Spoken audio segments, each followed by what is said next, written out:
Hi Haven Kids, I wanted to record our second lesson just in case you weren't able to join us last time on Sunday. So hopefully this week you could join us, and we're going to meet early at 9:30, so log on. But before I start our lesson, I wanted to kind of go over to see how you guys are doing. You guys remember our mood meter? You guys want to check in? Remember pleasantness, low pleasantness, high pleasantness, low energy, high energy. Where are you guys? Today I would say I am pretty low energy and pretty much around here. And that is, need my glasses again. And that is calm. I'm feeling calm today. So hopefully you guys could remember where you feel. Where are you feeling on the mood meter? You want to take a look at that? Cool. And try and use that every day to help you kind of articulate what you're feeling. And also, I wanted to check in. Did you guys make your meta moment board? Remember what a meta moment is? A meta moment is when you need to take a pause because emotions are so high or energy is so high. You just need to say, pause, I need a break. So, did you make a meta moment board? If you did, take a picture. I want to see it, okay? And remember, mine has all the fun things that help me stay calm and remember good things like my kids, my doggy, Yosemite, the sunset. See if you could do your meta moment board. Okay? Okay, before we get started, I need everybody to go run and get a penny. Can you do that for me? Go get a penny. And bring it back to me.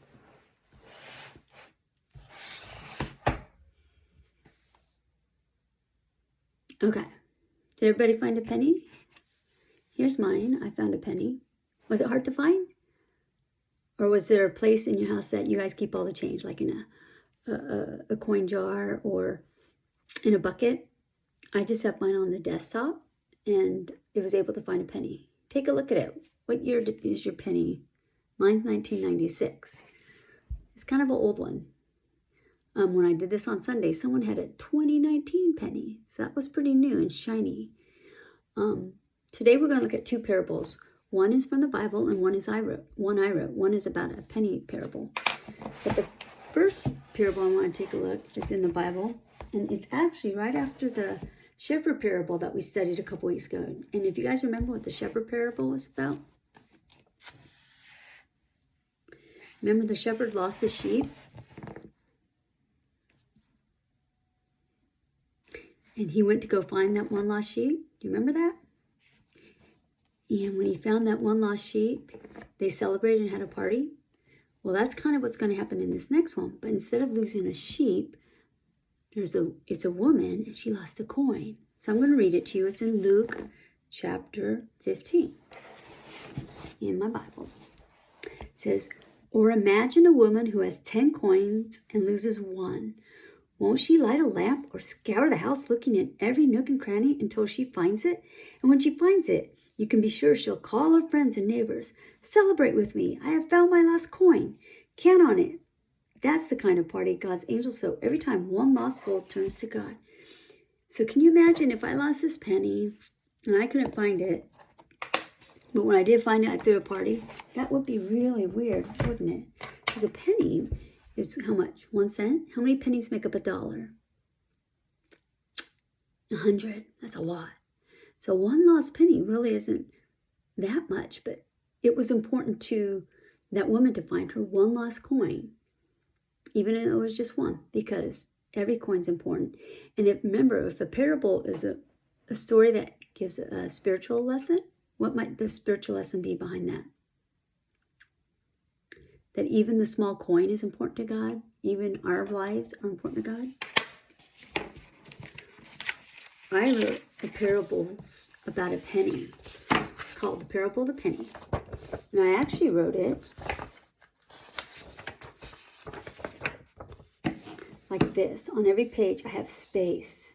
Because what I'd like you guys to do is illustrate framing. You know what illustrate means? It means to draw pictures. I'm not a good illustrator. I like to do calligraphy and write words, but I'm not good at drawing pictures. So as I read my story, I want you to listen to it, and I want you to think about what pictures might go here.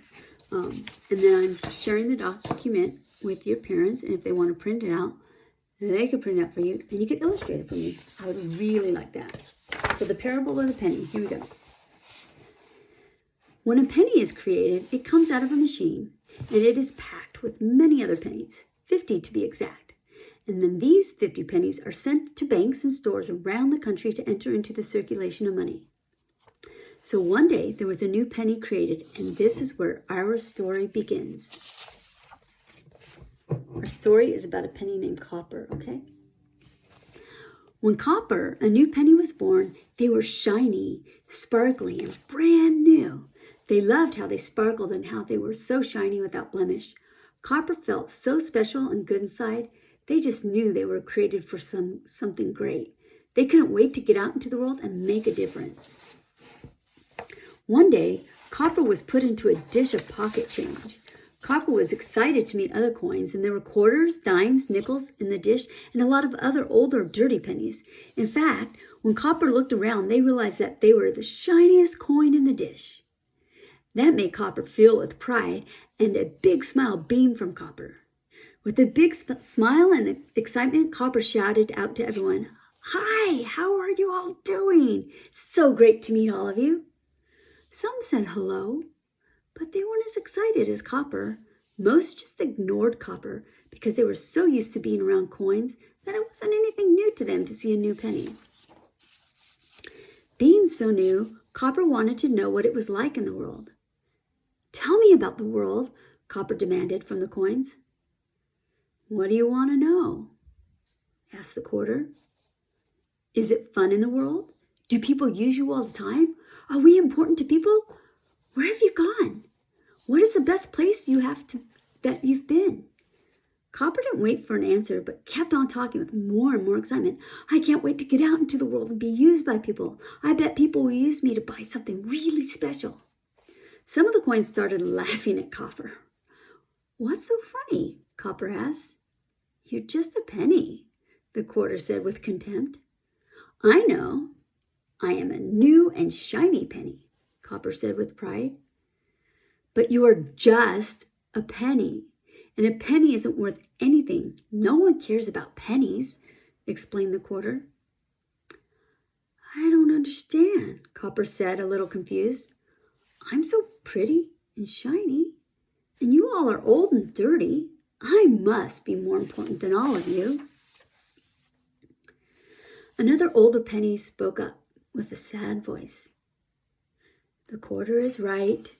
We are just pennies, and we aren't worth much. We aren't important to people. In fact, I have been sitting here in this dish for over a year. Actually, I don't really know how long I've been sitting here, but I know it's been a long, long time. I've seen the quarters and dimes and sometimes nickels come and go, but me, the humans don't pick up pennies. We aren't important to them. Our value, we can't buy anything." Hearing this made the new penny really sad. Copper thought that they were important and would be used to buy something great, but maybe that would never happen. Copper spent many days in the dish and got more and more sad as the days went on. And one day a human picked up all the coins and put them in their pocket. Copper thought, "Okay, maybe I'll go somewhere and be used," for they still believed they were important. Sometime during the day, not exactly sure how, the shiny penny fell out of the pocket and ended up on the sidewalk. They were scared and alone and weren't sure what was happening. They looked around and saw so many people walking by. They thought for sure someone would stop and pick them up. Copper tried to shine as brightly as possible, but no one saw them. No one picked them up. In fact, people walked on them. Copper wasn't sure how many days they spent on the sidewalk watching people come and go and walk all over them. With each day, Copper got more and more sad and more lonely. One day, a little boy saw them. He shouted, "Mommy, a penny!" and bent down to pick it up. But right before he grabbed Copper, the mom pulled her child back and said, "Don't pick that up, it's dirty." And they walked on, the little boy looking over his shoulder at the penny as he walked off, hand in hand with his mom. It was then that Copper realized that they weren't shiny anymore. They were dirty from being on the sidewalk and being stepped on. They were so sad and realized the words of the quarter were true. "I'm not worth anything, and no one cares for a little old penny." Copper thought sadly. After lying on the sidewalk for many days, Copper lost all hope. They never realized how sad and lonely they could feel. But one day, a little girl saw Copper. They didn't think it mattered that the little girl saw them because then Copper knew they were just a dirty old penny. But suddenly, the little girl bent down and picked them up. Copper was so surprised the girl touched them and picked them up. It felt so good to be held by the little girl's hands. Then Copper heard the words that changed their life forever. The girl smiled and lifted Copper really high and said, "Find a penny, pick it up, then all day you'll have good luck." She showed her mom what she found, and she said the same thing. "Find a penny and pick it up, then all day you'll have good luck." Copper couldn't believe his ears. They weren't shiny or pretty, and they were lucky. The little girl held on tightly to Copper and kept calling it, "My lucky penny, my lucky penny." The entire day, whenever anything good would happen to the little girl, she would reach in her pocket and say, "My lucky penny." In fact, from that day on, the little girl took Copper wherever she went and always held them tightly in her pocket when she needed luck. Copper was so happy and realized their worth was that this little girl believed in them, and the luck they brought this little girl was all the value they needed. So Copper felt as if they were brand new and even better because they were lucky. The end. I hope you like my story. How do you think it felt to be Copper? Yeah, Copper was pretty excited when Copper was brand new because Copper was shiny and they thought that they were the best coin in the dish. They didn't realize that a penny is just 1 cent, and they didn't realize that a penny didn't hold a lot of numerical value, money value. Can you buy anything with a penny? When I was little growing up, you could buy a little piece of gum out of a gumball machine with a penny. I don't know if you could do that anymore. But you really can't buy much with a penny. And the penny realized that when they fell on the ground, right? They were like, no one picked them up. In fact, one little boy tried to pick them up, but the mom says, "No, it's dirty." And the penny started realizing, "I'm dirty. I'm not worth anything." Until that little girl found them, and they realized, "I'm worth something," because the little girl said, "Find a penny, pick it up, then all day you'll have good luck." And Copper realized that they were lucky, not because of their value or what they could buy, but because this little girl saw value in this penny. And that's kind of like the story with how God does with our lives. Sometimes we might not feel like we're very valuable to our friends or our family or to anybody. We might feel like a nothing sometimes. But we're so valuable to God, and He finds so much, not luck, but so much love in our hearts. And God is where we get our value from, not from what we do or what we create or how talented we are or how well we sing or draw or write or read or how smart we are. But our value comes from what's inside us, and what God places inside us is His love. And so I want you guys to always remember that, because we are like a lucky penny. We may not be valuable to the world, but we're valuable to God. So I hope you enjoy our lesson, and I'll see you next time.